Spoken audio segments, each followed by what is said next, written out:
அதாவது பிஜேபியோடைய தமிழ்நாட்டின் மாநில தலைவர் அப்படின்ற ஒரு பதவியில் இருக்கிறவர். அவருக்கு அந்த பதவி ஏன் கொடுக்கப்பட்டது, இதுக்கு முன்னாடி இருந்த மாநில தலைவர் ஏன் நீக்கினாங்க அப்படின்றதெல்லாம் நமக்கு தெரியும்.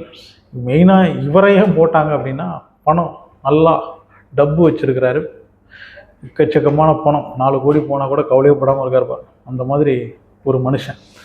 ஸோ அந்த நயினார் நாகேந்திரனை பணத்தை வச்சு கொஞ்சம் செலவு பண்ணி 4-5 ஓட்டாவது கிடைக்கும், அதனால் நீ தலைவராக இரு அப்படின்னு ஆக்கின ஒரு தலைவர், பிஜேபியின் மாநில தலைவர். அந்த தலைவருக்கு அரசியல் அறிவு ஒன்றுமே கிடையாது, அரசியலை பற்றி அதிகமாக எந்த அறிவும் இல்லாத ஒரு மனுஷன். பணத்தால் மட்டுமே இப்படி ஒரு பதவியில் இருக்கிற ஒருத்தரை வந்து பப்ளிக்கு அத்தனை பேர் முன்னாடி எப்படி பேசணும்னு கூட தெரியல பாருங்கள். மைக்கை நீட்டி சேலத்தில் விஜய் பேசுனதை பற்றி கேட்டால் அந்த பேச்சை பற்றி சொல்கிறத விட்டுட்டு, அதை முதல்ல நான் பார்க்கலன்னு சொல்ல முடியாது அத்தனை பேர் முன்னாடி. சரி வேண்டாங்க, அந்த கேள்வியை அவாய்ட் பண்ணுங்க அப்படின்னு சொல்லிட்டு போனோம். அதை விட்டுட்டு ஒரு த்ரிஷா வீட்டிலேருந்து வரல அப்படின்னா எவ்வளவு கேவலமான ஒரு பேச்சு பாருங்கள். அதாவது விஜயை பற்றி சம்மந்தப்பட்டது விஜய், அவருக்கும் த்ரிஷாவுக்கும் சம்மந்தம் இருக்கா இல்லையா, இல்லை இவர் வீட்டில் போய் பார்த்தாரா அப்படின்றதெல்லாம் நமக்கு தெரியாது. அவங்க பந்தத்தெல்லாம் இவர் எங்கேருந்து பார்த்தாருன்னு தெரியல.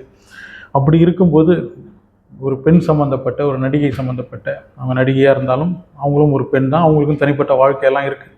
இதெல்லாம் எல்லா மனுஷனுக்கும் தெரியும், இங்கே இருக்கிற எல்லா மனுஷனுக்கும் தெரியும். ஒரு தனிப்பட்ட மனுஷனுடைய வாழ்க்கையை பற்றி நாம் பேசக்கூடாது. அதுவும் அரசியலில் முக்கியமான ஒரு பதவியில் ஃப்ரீயாக கிடைக்கும்போது, பணம் வச்சுருக்கிறதுனால கிடைச்சாலும் இதை பற்றியெல்லாம் பேசக்கூடாது. மற்றொரு பெண்ணுடைய பர்சனல் லைஃப்பை பற்றி பேசக்கூடாது. அதுவும் எந்த அளவுக்கு அதில் உண்மை இருக்குது இல்லை அப்படின்னு தெரியாத போது அதை பற்றி பேசுகிறது மிக மோசமான ஒரு செயல் அப்படின்றது தெரியும். இருந்தும் அது இவருக்கு தெரியாது, ஏன்னா பிஜேபியில் இருக்கார். எப்படி பேசணும், என்ன பேசணும் அப்படின்னு கூட தெரியாத ஒருத்தர் தான் நயினார் நாகேந்திரன் அப்படின்ற பிஜேபியோடைய மாநில தலைவர். புரியுதுங்களா?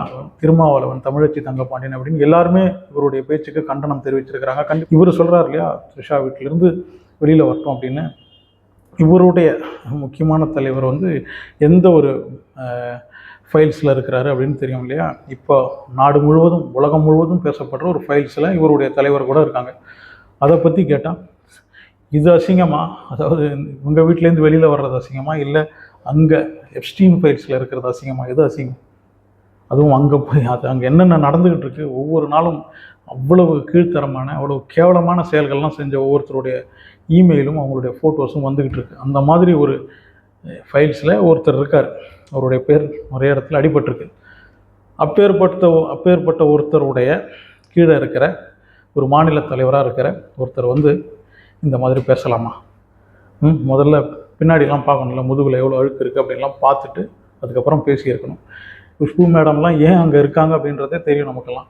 இது அங்கேருந்து வெளியில் போயிட்டாங்கன்னா என்ன ஆகும்னு தெரியும். கஸ்தூரி மேடமாக இருந்தாலும் சரி, இந்த மேடம்ஸ்லாம் ஏன் அங்கே இருக்கிறாங்க அப்படின்னா அவங்களுக்கான பிரச்சனை இருக்கு இல்லையா, அதுலேருந்து போக முடியாது, காப்பாற்றிக்கணும் சில விஷயத்தை. ஸோ இவங்கெல்லாம் ஏன் கேள்வி கேட்கல அப்படின்னு யாரும் கேட்காதீங்க, கேட்க முடியாது. ஈவன் த்ரிஷாவாலேயே நயினார் நாகேந்திரன் மேலே என் பேரை யூஸ் பண்ணார் அப்படின்னு சொல்லி கேஸ் போட முடியாது.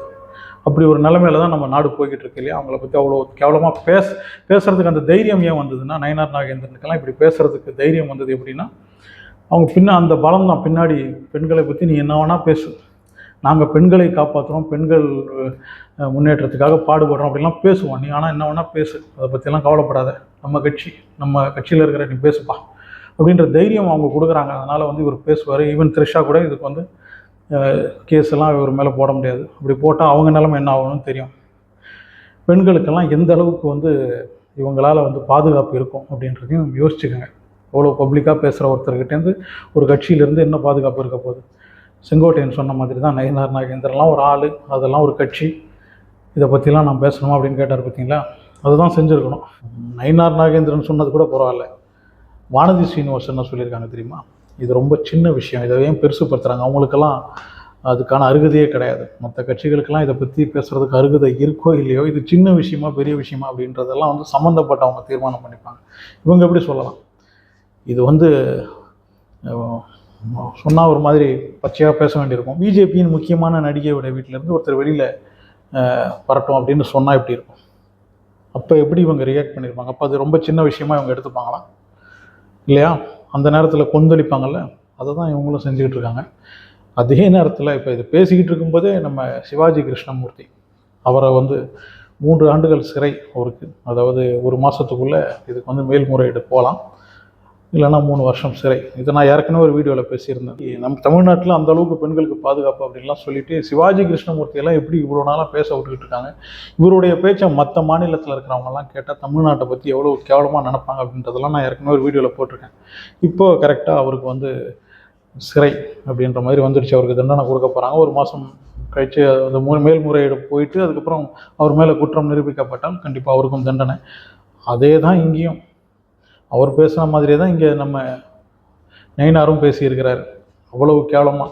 இப்போ இந்த ஒரு விஷயத்துக்கு த்ரிஷா கேஸு கொடுத்தா அதுக்கப்புறம் த்ரிஷாவால் நிம்மதியாக வாழ முடியாது அப்படின்றதும் தெரியும். இவங்க என்னென்ன பண்ணுவாங்கன்னு தெரியும்.